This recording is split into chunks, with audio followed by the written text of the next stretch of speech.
to unhook the microphone. Unaccustomed as I am. Uh-oh. Yes, so we're often, obviously we've seen the man himself, speak about his career, but, in his usual, funny way.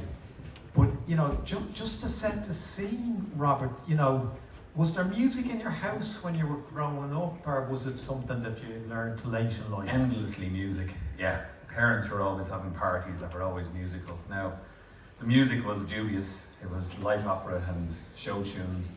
But, I did a thing for Willie a couple of years ago, and at the end of it they said, well, so do you like opera now? I said, no, not at all, but it was very enjoyable, thanks very much. So we grew up with lots of opera, yeah. But you were open, I know I had a similar situation where, you listened to whatever was there, because there weren't that many records. Oh yeah. And when did you start kind of developing your own taste or buying records? That very much came from Dave. So I had the beauty of being off all summer, and he'd be out at work or away, and mother would be gone out to work, and I'd get up and there would be television screaming by the radiators, Dr. Feelgood stupidity, and bliss. So that's where it came from. But Dave Evans was the first rock and roll record that was in the house. So I Hear You Knocking, brilliant. So that was the start of it. Fantastic, and then you go from records to gigs. We had Marcus from UCD who put on the Belfield's Burning gig. So live music wasn't far away from you. When did you start going to gigs? My first ever gig was the Vipers and McGonagall's the day they left the country. So it was the matinee there. But we sat on the end wall at the end of our garden listening to the Vipers rehearsals. So there were a couple of households and neighbours sitting on the wall at the end of the garden, all the same vintage, including my dear wife, of course. And we just it was brilliant. Your own show every day, And then I got introduced to Phil Byrne as well. That's another story. He'll tell you that one later. I was going to ask now, but while we have it here, what kind of bloke was your brother? We just knew him as a guy who'd be very nice to us because we were younger and we were into music. But what was the personality? Oh yeah, I mean, infuriating in a lot of ways. I did ask him in recent years what happened to the punk. And he went, "You're a glass half full person. I'm not." So your glass is usually fairly full when I'm around you. So you've met the elder brother as well, have you? So, it was a loud household, so when people used to say, "Why are you so quiet, Dave?" he'd go... But in actual fact, of course, he was the loudest of us all, but yeah. So he was, he'd infuriate the mother. "What are you doing? I'm going out." "Where are you going?" "Out." I said to him one time, "Why don't you talk to her?" So, no, every time I talk to her, it just involves another 100 questions and justifying my actions, so out. And that's the way it would be. And Mike tells a great story as well about one time when there was an alarm raised. No one could find the baby Dave. Disappeared off the face of the earth. Hours later, searches, and his grandfather from Lancashire sits there and go, "Did anyone check his bed?" And they up went, there he was, Dave was asleep. So if all else failed, Dave just went to bed. Just nothing. And he kept that up for the rest of his life. Annoying enough. First Dave gone to bed. And so where did you see his music where it wasn't just a passing fancy, it was that obsession with the drum kit? And as he said in one of those interviews, how did the parents ever let him get a drum kit? But I think the two of them are basically punk rockers in middle class suburban Irish Catholic clothing, and Dad's last words to him were, "Do you need anything for your drum kit?" They were behind it all. Or the mother, "I don't know where I got you all from." "Oh, we've a fairly good idea." So there was always music. There was always some happening. The drum kit, that first kit he talked about, he dismantled every single bit of it. Now, our grandfather had been British Army radio officer, and he made clocks, dismantled clocks. Dave dismantled that drum kit the same way he would have done a clock. Every nut and bolt, and then he got Blue Peter project and sticky back plastic, covered it all in black and all that, So that was it then, you know. And then if only the Leaving Cert had a section on the New Musical Express, he would have been an A student, you know. There's actually just quite a thing with Belvedere, of course. He had a very good education, you know, and that's education is what's left when you forget everything you've learned, because, well, he forgot everything he learned. But apparently he was very good with a tomato sandwich. I haven't been in Belvedere, thank God. But apparently there's a stairwell, and in the bottom of the stairwell, from the third floor or whatever, there's a sort of star or a cross or something. So he reckoned he could hit that with a tomato sandwich. He would have hit it with a tomato sandwich if it wasn't for the head priest walking right into that spot just as it smashed down on his head. So mischief was always there, and the music was, yeah, he was always into music. And like the astounding one was things like 1812 Overture. We all loved that, you know, but that was one of his things as well, you know. I think Johnny Lappin tried to get him to do a drumming version of it. So the fight back against the Catholic Church, we know where it began. Like the first salvo was that tomato sandwich. Yeah, you know. Yeah, Belvedere. He says in one of the interviews or somewhere that he never had trouble in Belvedere. You know, despite, he says he knows people who went through horrendous problems and now this whole abuse thing, but he said he never had any trouble. You know. But that, I'm fascinated that engineering mindset was in your DNA, you know, from a couple of generations before. Yeah. And, you know, was there any connection with England? Like, did you ever go over there? Oh, we were always there because my mother's father was, as I say, he arrived here in 1919 as a British radio officer and never went home. Now, he may have been avoiding some financial issues in Manchester as well, but that's another story. He wouldn't be Moloney if there wasn't some kind of backstory. There's no one listening anyway. Not being recorded on it. Live stream. And then you see him on stage. Like, what was that like? You know, you're a young fella, and but it's. I was thinking about it over the last week as well. I remember being in Our Lady's Grove Babies or High Babies, and my mother would come and collect me every day at lunchtime. And then one day, this vision in the sunshine on his blue bike comes to collect me, and that's what seeing him play was like. But also, I loved what he played. Generally, he played really good stuff. And I studied what he did. I had no intention, that wasn't for me, that was what he did. But it was just the intensity he brought to it as well. And then seeing him having rows with people. When he started with the Rhythm Kings, they used to enjoy like a nice little chat between songs. That all stopped. They very soon learned that it was all going to start again very soon. You know, so I loved what he did. And he said one thing to me that I didn't get him to explain. He said we were watching some drummer somewhere, and he said he's a great drummer, but he doesn't drive the band on. So I never actually got that explained. What did he mean by drives the band on? So we'll never know.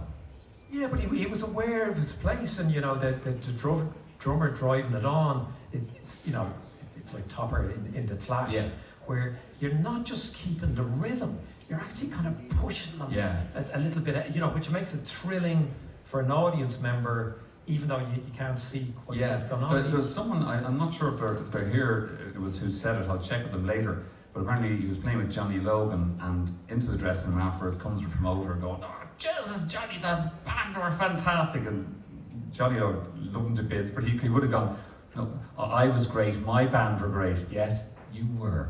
But what your man said to him was, he said, "Dave, your drummer followed everything you did for an hour and a half. He never took his eye off you. He watched what you were doing and how you were lifting the stage. It's not a fire alarm, we're all right." That's what you think. Well, the meters run out. Yeah, but that is the time. So these conversations, they're deliberately quick. You know, we could do an hour with any of the guests, and I'm so delighted that I finally got to meet you. But this is an invitation for everyone here to think about, am I documenting my culture? And, you know, am I asking the people who were there? And, you know, just on that note, I'd like to acknowledge Jude Carr, who a lot of you might know, who is a huge inspiration to Niall and myself from the fanzine side of things, and the Purdy brothers who've been really supportive.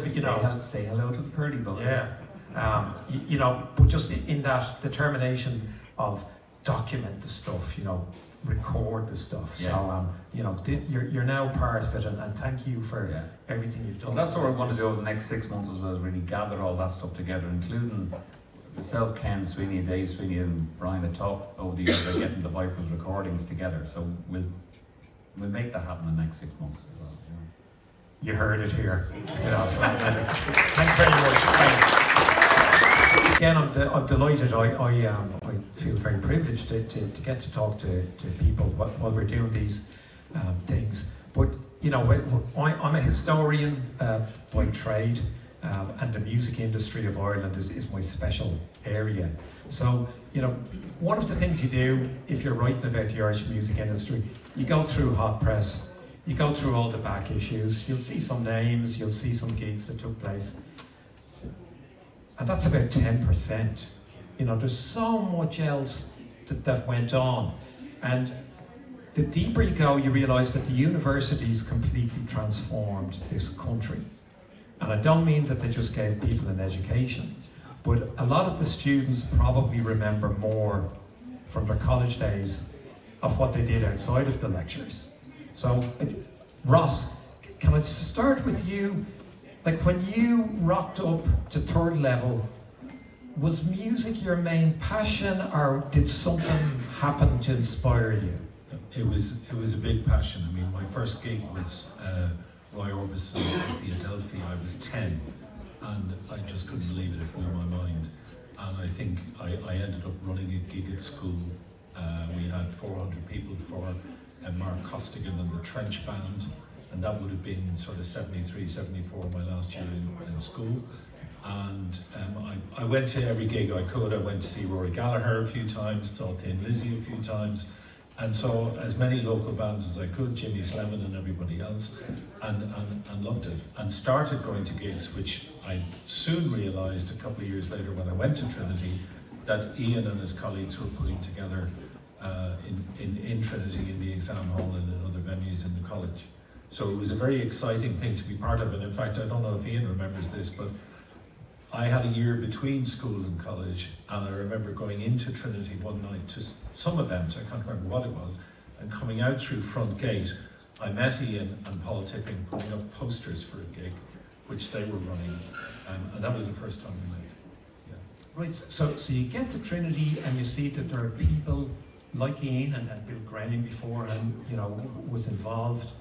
And where did you decide to get involved? Like to move from being an audience member to thinking, I want to take part? I think it was Kieran Owens was probably the Ents officer in my first year, and I went in to see Kieran Owens in the Student Union, and I said, can I help? Because I had that school experience. I'd already been a DJ. I was a DJ from about 14, and therefore I wanted to be in that scene. I felt like going to university was something I had to do, but it wasn't really what I wanted to pursue. The music scene you talk about that we helped to create, it didn't exist, and therefore there was nothing to latch on to or to say, yes, that's a company I could join, or there was nothing like that. Obviously we knew of, Rory had gone to London, Thin Lizzy had gone to London. We knew there were people working with those artists, and you mentioned Paul Charles, who I think you probably put on Frupp with Paul Charles or something like that. Would have been the first experience with Paul. Oh no, my experience with Paul goes back a long way. Before that even? 1973 I would have started. Yeah. When we first started trying to get bands into Ireland, I sussed out Paul Charles at some stage. And we ended up, as I said, with this working with colleges in the north and UCC, because as you explained, at the time we had bombs in Dublin. I mean, I remember being involved in that. I'm sorry, this is very fucking middle class Trinity kind of shite. Well, they paid their money. That's what they're getting. Okay. Well, you know what you're getting then. No, I remember we ran outdoor shows in College Park long before MCD did or anything like that, free shows during the summer. And I remember, fortunately it was an off day, it was the day we didn't have a gig on. I remember the bombs going off all over Dublin that day, and walking out and walking out the back of Trinity and seeing just bits of people everywhere. And the Trinity Ball was 3 days after that, and every fucking band coming in, that was it. And that was followed by the Miami, and that was the end of it. There was no more touring acts in Ireland whatsoever. And end of story, nobody would cross the water. And so we ended up, we'd already got this tentative connection with Paul Charles, so we ended up, basically we said to them, the only place you're going to be able to play a gig in Ireland is inside the colleges. It's just not safe outside. We know these are neutral territories. None of the paramilitaries at any stage ever got involved on campuses in doing anything for some reason. But Queen's and the Northern Ireland Poly and whatever it's called in Coleraine, the NUU in Coleraine, and so on, they were seemed to be off limits for bombing and general paramilitary activities. So we were able to put together a touring system that bands could afford to come in from abroad and make 3 or 4 gigs in Ireland, make it worth their time. There's a very hungry audience out there, but there were no commercial promoters at that stage. I mean, Jim Aiken, who was Peter Aiken's father, was in Aiken Promotions. I mean, he did what he could, but basically nothing. Dennis Desmond, who runs MCD, he was also in UCC promoter and booking bands as well. So it was, the only action was in the colleges. And then punk happened. And that was a whole different ball game. So all of a sudden people came out of the woodwork. And they all started playing gigs everywhere. And it was a whole different thing. And especially in the north, which was a huge hive of activity going on in Northern Ireland in 77 and so on. Again, completely unexpected. So, and a complete diversion to what you thought was going on. So, I do remember an early gig, which is quite important, and I mentioned it to Pete earlier. You and I and Paul Tipping and various other people went to a party in Bray on a Saturday night, and we stayed over in the house. It was a very late night.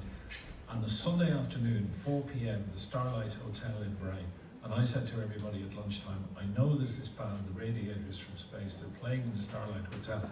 We all have to go, because it's important we see this band. We were already alive to the punk scene in London and from the music press and John Peel and so forth. But that gig blew our minds. And we said that was really the moment where I think it's fair to say we all agreed that we needed to bring these bands to Trinity and to the other universities. Okay, and just to put it, I know no one in their right mind would go to Bray now.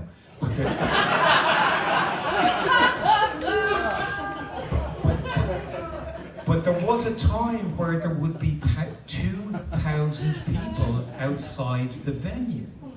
You know, in the show band eras, so Irish people wanted to go out and dance. They wanted to go out and have fun. In the mid-1960s, on St. Stephen's Night, St. Stephen's Night was the big dancing night. 750,000 people were out dancing to show bands on that one night. That's 50% of our adult population. There's no other country where entertainment and dancing and socialising. But if you go 30 years before that, it was against the law in this country to hold a dance in your house.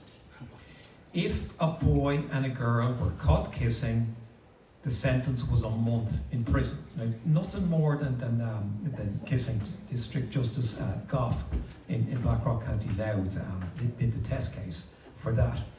But take me back to where you got interested in music and kind of youth culture, because you're not from Dublin. Where do you get exposed before you go to university to the idea that music is born in? Well, I've been away at boarding school in England, so I'm good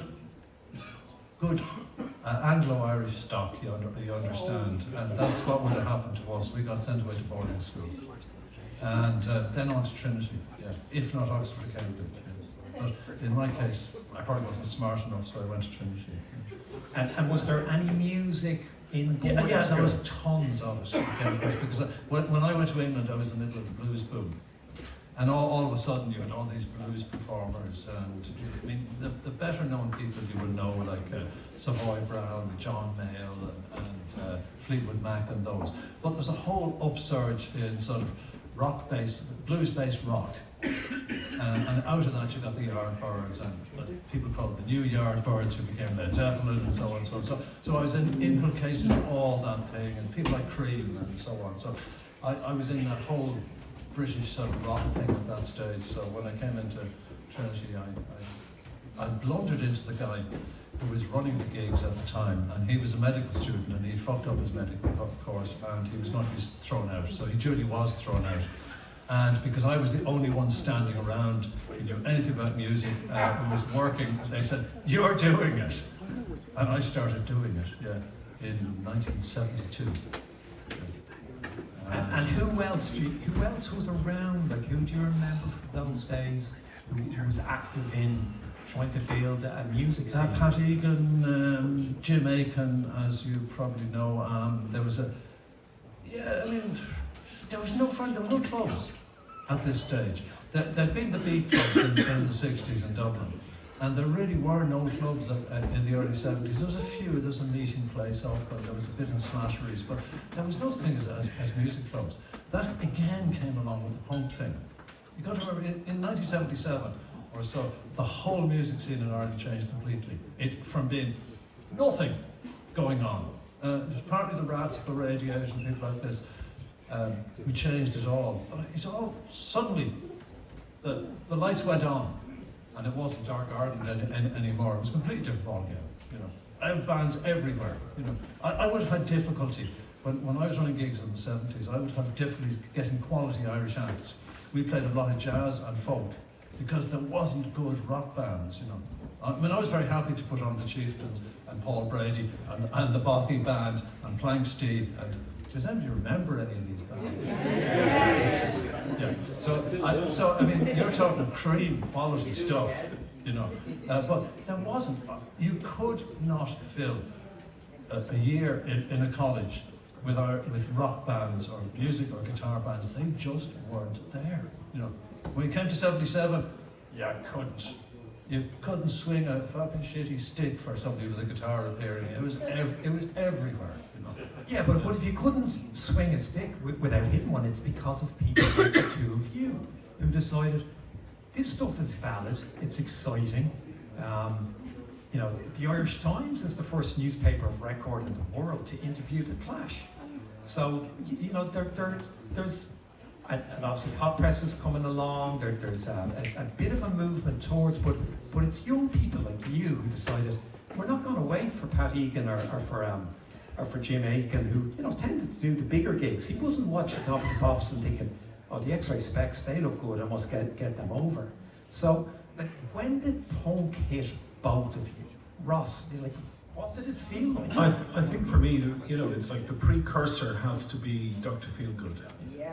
Absolutely, just the idea that we had got away from 19 minutes of guitar noodling to actually something that happened in 2.5 minutes and was mind-blowing. You had Bees Honey, Brinsley Swartz, those kind of bands. Pub rock it was called at the time, which was a very strange term, but it was that blues. They were playing pubs, I guess. But Eddie and the Hot Rods were also a suggestion of something kind of edgier coming, something more dangerous.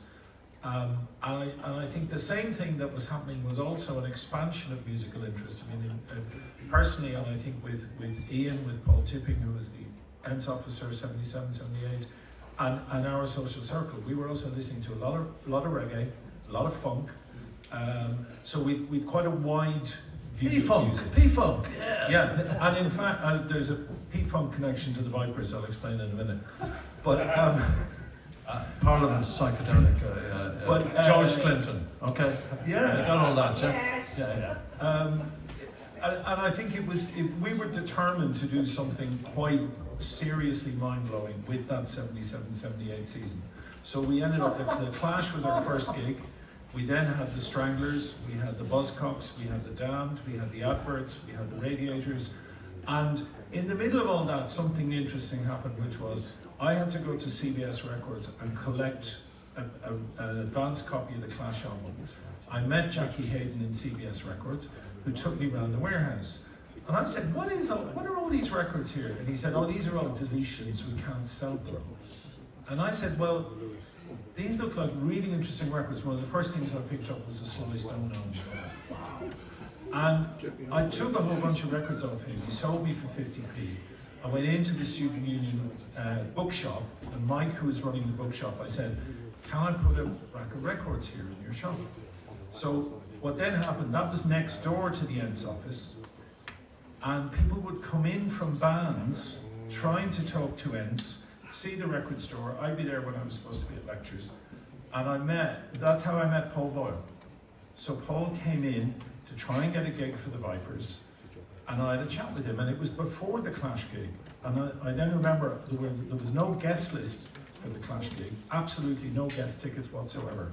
I think we let in Joe Breen from the Times, we had Tom McPhail, and maybe there was somebody from in Dublin. There were about 4 or 5 guests, but they were all genuine media, and they were all covering the gig, and they all went with front pages. The daily papers and evening papers went with front pages the next day, as you mentioned, the interviews and everything else. But that record store became a kind of channel that people could use to access us, because we were then in the office next door, and Mike would be selling the records, or I'd be there occasionally. Paul came in. I remember Adam Clayton coming in a school uniform. All kinds of people wanting, and of course you two got a lunchtime gig at the end of that 77, 78. Of course, because we were running these shows in the exam hall in Trinity, which is a fairly ornate 18th century building, there was a certain amount of damage done to it, which didn't go down great with the college authorities. So after the Stranglers, well, we had a farcical outing with the Stranglers, which I particularly remember the Vipers very heroically.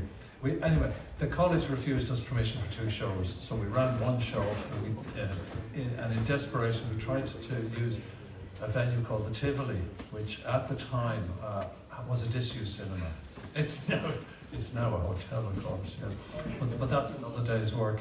And anyway, young Charlie McNally, who some people would remember, the late Charlie McNally, it was one of our earlier encounters with Charlie. Anyway, he came up with the idea of using the Tivoli, so we got up there anyway and tried to clean the place up, and the Stranglers came in, had one look and said, we're fucking out of here. And so we ended up with a sold-out show of a Saturday night, 600 people outside, and so the Vipers very courageously played a free show, and we persuaded people not to fucking trash the whole place, which we just about got away with.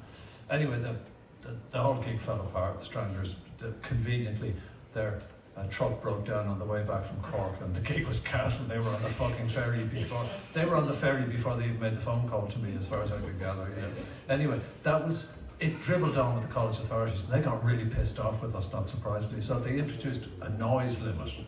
They put a decibel level on, and we had reasonably soft gigs, and then we had the buzzcocks. College authorities came in, a man called the senior dean, and he got engineered with a noise meter, measured the noise and went, too loud. We were given a limit. You've broken the limit. Turn it off. And I said, I'm not fucking turning it off. We've got a crowd in here. They're going to tear the fucking place apart. So anyway, we turned it down as low as we could. No question of turning it off. So anyway, next day, phone call arrives into the Students Union office. You're from the man in question, the senior dean. He goes, your next show is cancelled. You've broken the agreement. And we said, okay, sorry about that. And we waited till we got the evening papers on the Monday, and Paul went to them all, and then, so we got the front page of the evening papers on the Monday, we got all the national dailies the next morning, front page, pictures, and the headline was more or less, Chieftains considered too loud. Chieftains banned for being too loud. Because the dude in question had never asked us what the next show was, so we said, next show cancelled, so we bombarded them in the papers. Of course, the college climbed down, the Chieftains played Julie, Paddy Maloney, pictures of Paddy Maloney there with his pipes on the exam hall roof. Where'd his pipes damage the exam hall? Anyway, it was a major fucking climb down for the college. It was a public relations disaster for them. bit of a Pyrrhic victory for us because we weren't able to really to run any more gigs after that. But we made our point, and that was fairly punky as It was very lucky, and the best newspaper headline was in Trinity News, the student newspaper at the time, and it was Buzzcocks bollocksed by the board. At that moment, the adverts you had to put on JCR and that's instead, so you didn't have Trinity kind of with you, but not so behind you, and the guy with the decibel meter. Now this is only Professor in our Luce. Yeah, Professor Luce, Yeah. who's there with the decibel meter. he didn't have one. He was a professor of classics. Yeah, So yeah. He had an engineer guy with him. Yeah, an actual engineer guy decibel with him. meter. Yeah. So the Now I know guy- decibel is a Latin word. Yes. But don't worry about it. No. And the guy who's measuring the decibel is the European expert in Atlantis, the underwater sea, kingdom. So, you had to deal with strange things, and there was a guy called the Colonel, some guy from the British Army who used to go around Trinity, checking the things. So you didn't have free reign. It wasn't like you could. There was plenty of support at the same time, because I think it's fair to say, were there not, the gigs wouldn't have happened. And I have to mention in particular as well as of course, once I got to know and started to work with the Vipers somehow ended up with frequent support appearances to a lot of these bands. But one of the most memorable gigs No for me idea as how well. that happened. There were two shows with the Radiators in the JCR. We couldn't somehow get the exam hall, but they could fill the JCR, so they did 2 nights, and then we had the Vipers on both nights as well. And of course, the key to a gig in the JCR was you had to come from the Ents office through the fireplace to get up onto the stage. And but one of the best gigs, I have to say, musically, has to be the Buzzcocks with Revolver. And that was, I think I'm right in saying, and Phil can correct me if I'm wrong, but the first appearance by Revolver in Trinity, who were also brilliant on many occasions. But I still remember after that gig, all the Ents people, the Buzzcocks, Revolver, and Paul Charles, sitting in the dressing room of the exam hall in shock, in silence. It had been such an incredible gig. It was like the roof lifted off. It was just transformational, really special. It actually wasn't sold out, oddly enough.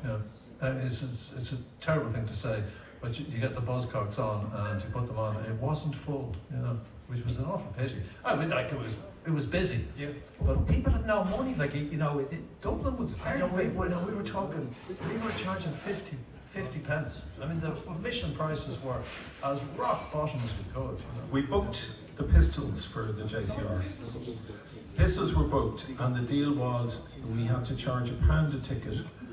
They would only play at lunchtime, and we could only announce it at 9 a.m. And then they just didn't turn up. But they were only going to play the JCR, 300 people £1 each.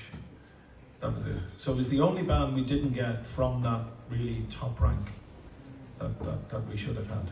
Yeah, that's right, because every other one of the A list of those early punk bands came to Ireland. Ross, mentioned the word revolutionary, and to me, these two people are revolutionaries because they were there, they were young, and they thought, we're going to do stuff. So again, we could go on, but thank you so much to Ian and Ross for thank you. It's Sunday, and I remember when on Sunday you couldn't buy anything after noon, so we, to destroy the church, we have a shop over there. We've got our latest fanzine, because we are punks at root, and in our fanzine, 100% of the money goes straight to the Irish Red Cross Ukraine Crisis Appeal. And Niall and myself, periodically, we just go through our record collection and we write to the people from our favourite bands, including the 2 guests that are about to hear, that we're going to hear from. And we just ask them, would they write to help raise money for the Red Cross about their favourite gig or about their favourite record. So in the new fanzine, Will Sargent from Echo and the Bunnymen wrote a beautiful piece for us. Members of Frankie Goes to Hollywood, And there's an incredible piece in there by a woman called Marcella Detroit, who was in Shakespeare's Sister. But before that, she was a very successful background vocalist, sang on loads of soul records. Great song. Great song. Yeah, loads of blues records. Great song. And she wrote for us in our fanzine about what it was like touring with Eric Clapton and playing in Germany. Nightmare. And she wrote about playing in a stadium where Hitler had held one of his rallies. And she walked on that stage as a Jewish girl from Detroit, totally terrified and aware of the burden of history. But equally, she was aware that I want people to have a great time, and I want people to see that music can change, that you can absolutely bring people together for a positive reason by playing music, by that sense of solidarity. And I feel that that's the spirit that Dave brought, and that's what we're experiencing tonight. So the fanzine is available over there. It's a tenner. Some of our books are available over there as well. They're a tenner to make it easy. So do visit the shop if you can. You know, it's a great night. I'm having a good time, but I'm also slightly disappointed. I hope it's okay to say that. You know, I was looking at all of you and thinking, no. No one made the effort tonight the way Uncle Karl did. And if any of you have a moment, I would like you to look at Karl's socks. Like, I know times are hard and Dunn's is an easy option, or Deals, or wherever you go for your socks, but you know, Karl made the supreme effort. And I think, okay, and now weirdly I've got Pete Holiday showing me his ankle. But yeah, next week, if anyone's not busy, we're going to do a sexy socks competition at the end of Dunleary Pier. There'll be 2 contestants. So well done to everyone who made an effort with the socks.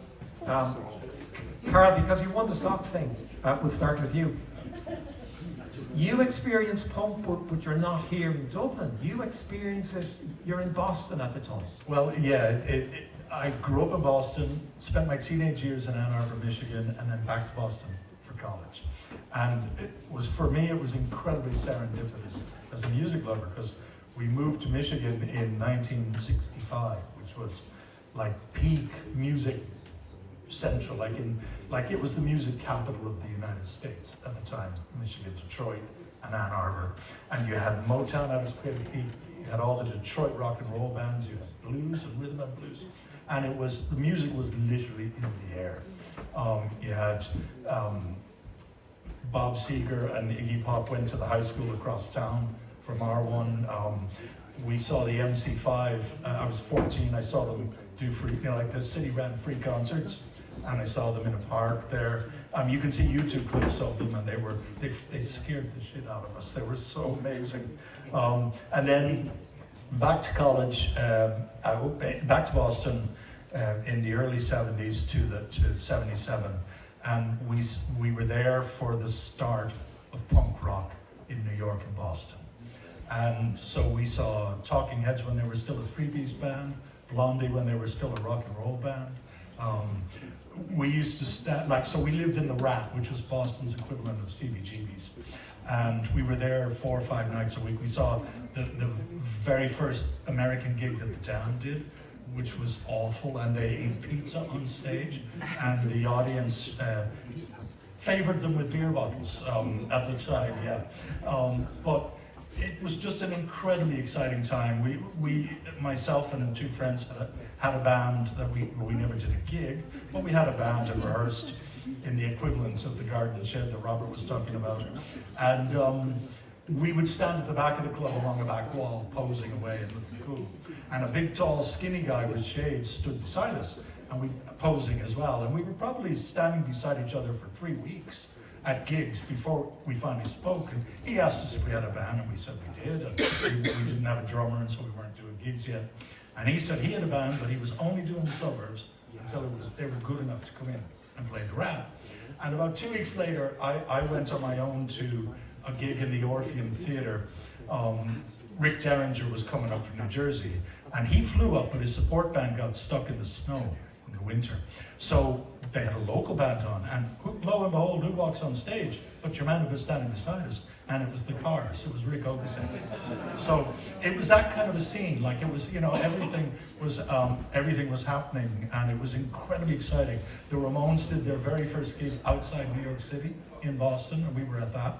And that was one of those life transforming gigs, because they had a technology none of us had ever seen before, which was an electric guitar tuner. Now it was like this big, and it looked like an oscilloscope from a submarine or something.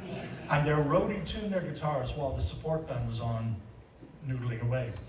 And they just walked out on stage, said, "Hi, we're the Ramones, 1, 2, 3, 4. And 25 minutes and 20 songs later, they just said bye and walked off. Right? Yeah. And then they did, and the way it worked was a Boston band and a New York band would play together. They would each do 2 sets a night. And then the Boston band would go to New York and they do the same in reverse. And so if a band did, like say if the New York band came and did 2 or 3 nights in Boston, they would have done 6 gigs, and they would leave behind a load of committed fans. We'd all be hooked on them. And so when the Ramones did their second set, somebody heckled them and yelled, "Ramones, go home." And they just said, "No, 1, 2, 3, 4. And literally, we were like the guy. I don't know if you remember the old ad for Sony Hi-Fi, where there's a guy in a chair and he's just pushing big back. That's what we were like. That's what we were like, having watched the Ramones. And so it was incredibly exciting. And I wound up in Dublin by accident. I had been in Ireland in '74, met a girl, stayed a little while, and I was coming back to visit her. And I had all my friends in bands in Boston had given me records to drop into Enemy and Melody Maker and Sounds. And I just said, if there's anything in Dublin, I'll find them. And Hot Press was brand new. I think they were on issue 2 or something. So I called into the office with these records for review, and I met Bill Graham. And Bill and I started talking. We spent like 2 hours talking about music. The legend Bill Graham, the legend. Yeah. And then Bill introduced me to Dave Kavanagh, who was putting on a Mink DeVille gig in the stadium. And I knew Willie DeVille, and we'd seen him loads of times. So they said, "Why don't you write about them?" So I did, and Hot Press printed it. And I said, "Whoa, this is cool." So I kept sending them articles, and they kept printing them. And then I found out you could get paid for them, which was even better. And then Niall Stokes, I was about to go home to America, and Niall said, "Are you doing anything?" And I said, "No, just hanging around."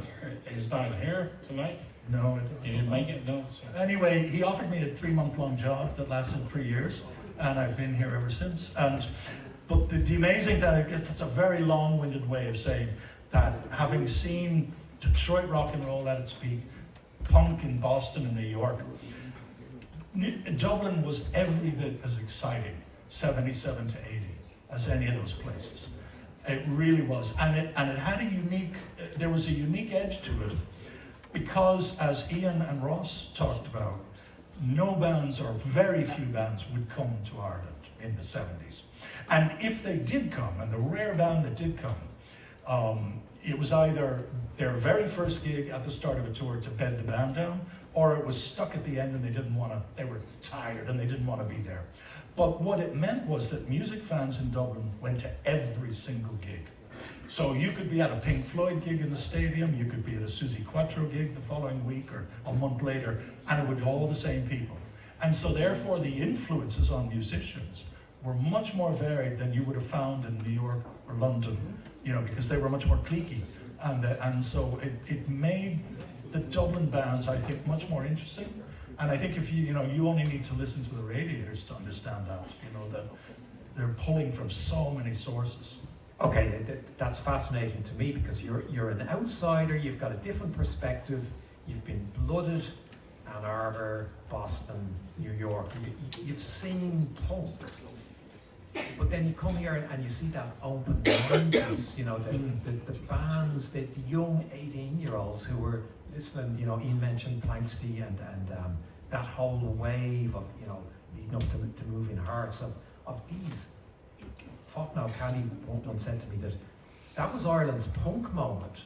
was kind of 72, 73, where the trad bands went electric. Oh no, I disagree, because I got dragged up to the meeting house one time to watch a folk gig, and it was the most po-faced bullshit I'd ever sat through.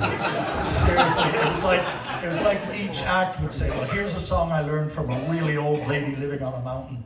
And then it was, here's a song I learned from an even older man living on an even taller mountain. And then if anybody enjoyed themselves, they would be literally told, shut up, don't clap, don't enjoy the gig.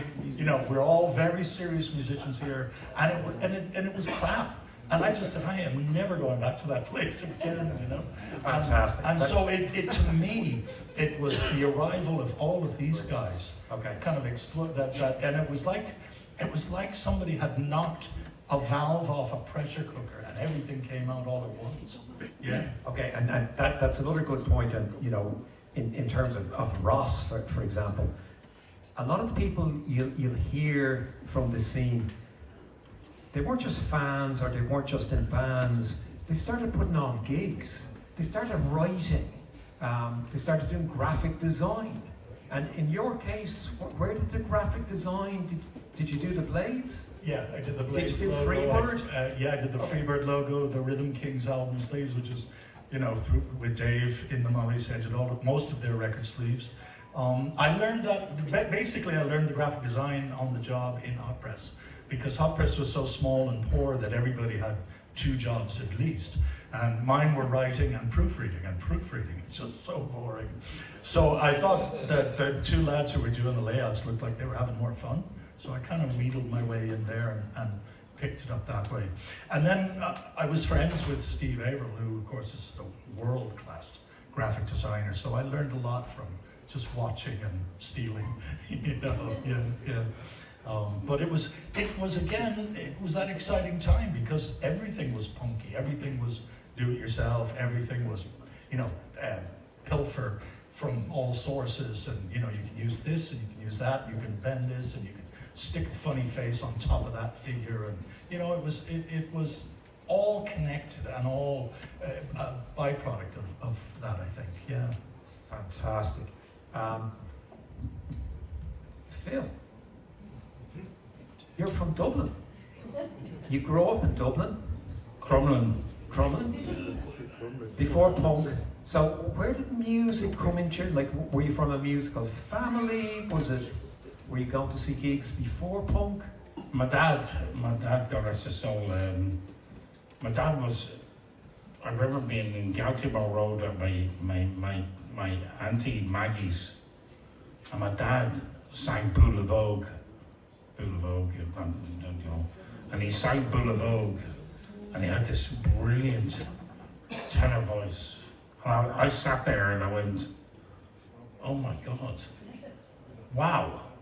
And it suddenly made me realize that my dad was a brilliant singer, you know. And it came out of nowhere, you know.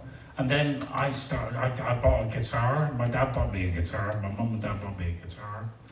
I couldn't play. I still can't play guitar, as people say. We just started writing.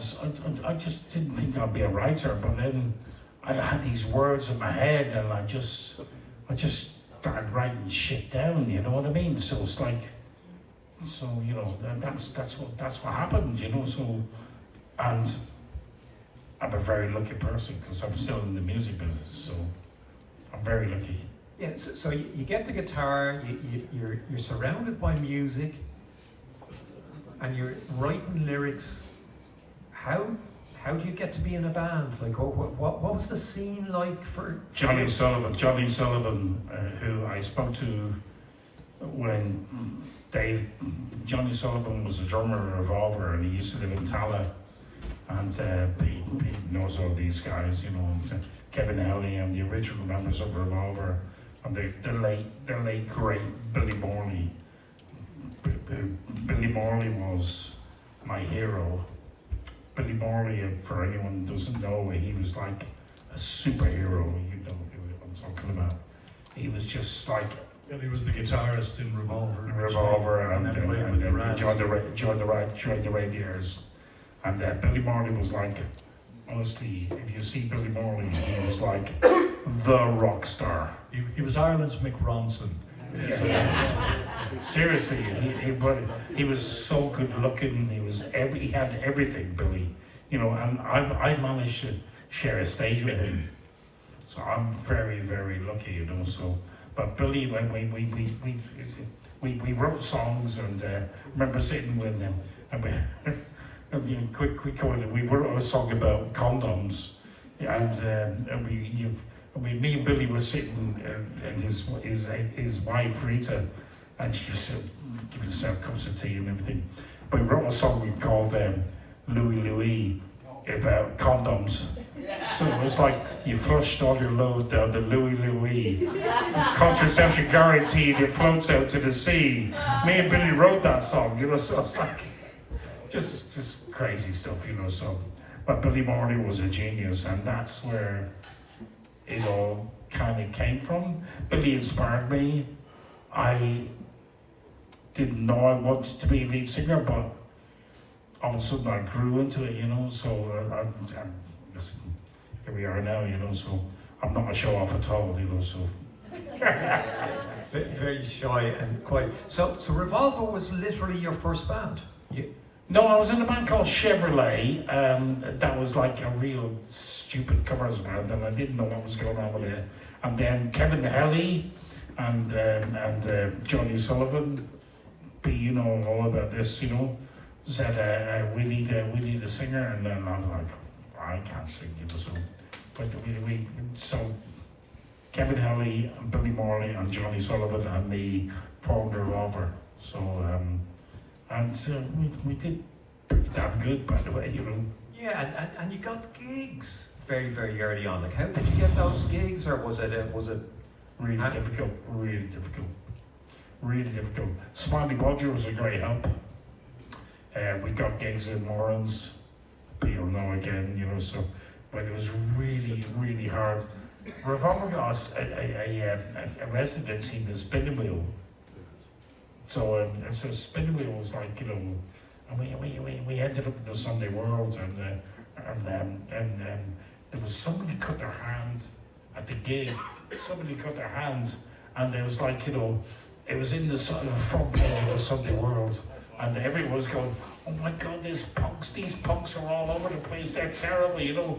And my mummy said, and she said, Philip, you're on the front page of the Sunday World, what's going on, you know? So it's like, oh, it's all right, mummy, you know, it's all right, you know, so. But it was like. Does anyone remember that? Like the Sunday World, that horrible paper, horrible paper. But the Sunday World sensation, as the Radiators put it, and there was a young fella called Anto who used to wear a white boiler suit and went to gigs, and he was at the Revolver gig, and it was messing, and his hand got cut, and the Sunday World took the photo, and it was members of the Dublin front page. Yeah, front page, members of the Dublin punk cult covered themselves in blood. Honestly, in a ritual. So think of the news in the world now. It was like the biggest thing in the fucking Ireland. It was like, I was on the front page and my mum was going, Philip, what the fucking thing? She always said, Philip with the full word, you know. I'm going, oh, it's all right, mummy, you know, so, you know, you always want to please your mummy, you know, so. She was going crazy. The Sunday World had another front page, which the headline I can still remember was Punk Rock Band Shock Convent. And a band was playing a school dance or something, and they offered a bottle of Blue Nun to the head nun. In a beautiful piece of symmetry, yeah. In Donegal. Front page news. Yeah. We used to rehearse at the convent at St. Bernadette's Church in Crumlin. St. Bernadette's, you know, in St. Bernadette's Church, we rehearsed in the Revolver in the back of it, you know, and the nuns were really, really nice. They were really cool, by the way, you know, so they really loved it, you know, so anyway. Well, they were afraid of the cult, you know, the afraid that you'd cut their hands off. But, you know, to me, Revolver weren't punk in the sense of the Clash. So many of the bands, and I include the Vipers, we're more inspired by the mod look, by the jam, by that brilliant power pop idea. Karl, were you seeing that in Dublin, you know, when you were going to see these really great bands? Yeah, in fact, as my memory is that there weren't any really hardcore punk bands in Dublin at the time. They actually came later. We certainly weren't a hardcore punk band. And I think because when Pete and Eamon and I, we all got together. We were writing songs, and Private World is like a really brilliant song, but it's not a punk song, you know. So it's much more new wave, I think. Yeah, if you want to stick a label on, probably much more new wave. But I think almost all of the bands were like that. You know, if you looked at the Fabrics and the Sinners and a lot of the other bands that were knocking around, and especially the Vipers, Revolver, and the Rads were already gone at that point. But the hardcore stuff really did come later. Like I think it probably maybe post 1980 or 82 even. But it focused around Advanced Records on King Street. But they were definitely later, and therefore were to us oddballs, you know. But again, I think it circles back to what I said about the Dublin musicians having so many varied influences that the music they were making was. I remember writing a song called Bomb Scare Thoroughfare, which is about the troubles in the north. And it was a song called Bomb Scare Thoroughfare, and I remember writing the lyrics for it. And take a walk down Bomb Scare Thoroughfare, see all the people that walk down there, and it was a peace song. It was trying to make peace, but it was like, take a walk down Bomb Scare Thoroughfare, because you were gonna go walking down, you could get blown up in any second, you know. So, but I mean, I've got to say, I'm very proud of those lyrics, you know. So, Bomb Scare Thoroughfare, so it's a great lyric, you know. So, in my opinion, so. Yeah, and you know, that's the really interesting thing about punk. And Karl, you mentioned that it's not until, you know, Paranoid Visions and Napalm Sunday, like really hardcore punk, DIY punk bands, that classic punk look comes in Irish history. But there's a load of glam rock influence. And you know, I can't be in a room. Oh yeah, I can't be in a room with Pete Holiday without mentioning, you know, that glam rock, and you mentioned, you know, Bowie and his band, and that filtered through into Irish music to T-Rex, absolutely, but also Sweet and Slade and Bolan. But if any of you get a chance, the new Pete Holiday stuff is absolutely incredible. Probably the best thing he's ever done. Yeah. But then again, I'd say that Pete, I'd say that it is brilliant, but the Reason stuff is pretty damn good as well.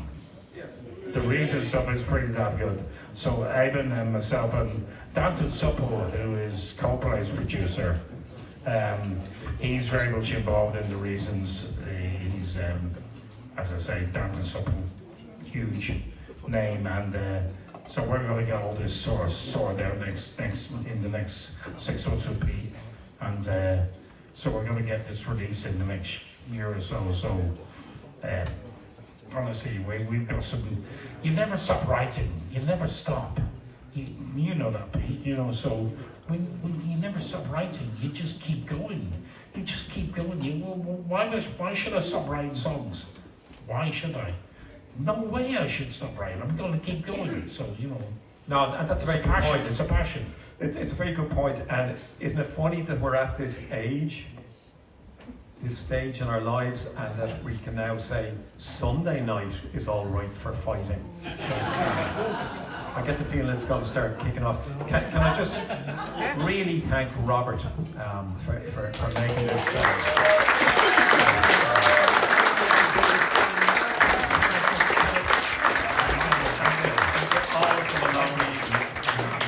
Michael, can I just say some things about Dave from me?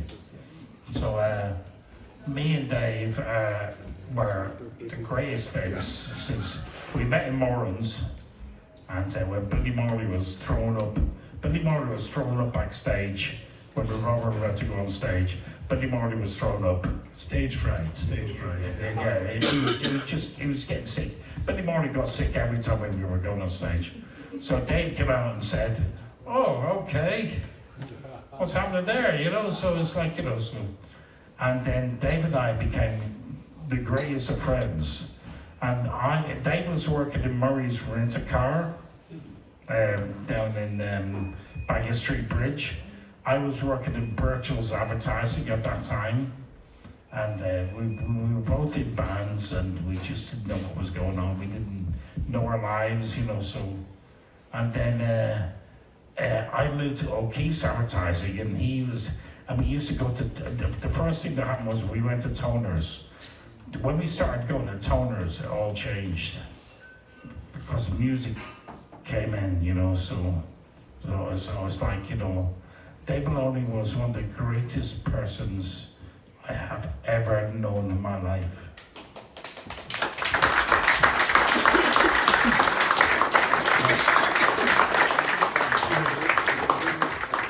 One Dave story that he told me, that when the Vipers first went across to London, Paul, of course, many of you I'm sure know this, Paul's older brother Billy Boyle was a very successful stage actor and a bit of television.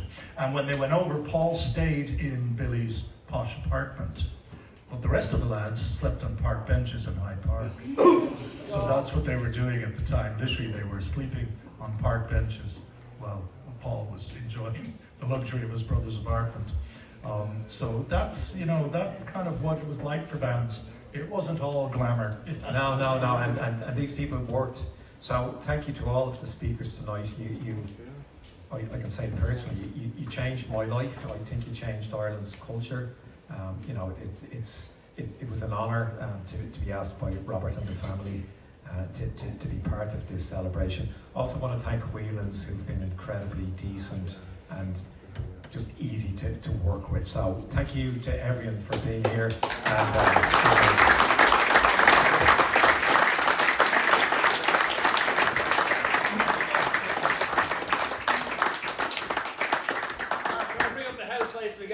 of the audience. We are so beautiful. Yeah. Pete, show us your socks. They're all there.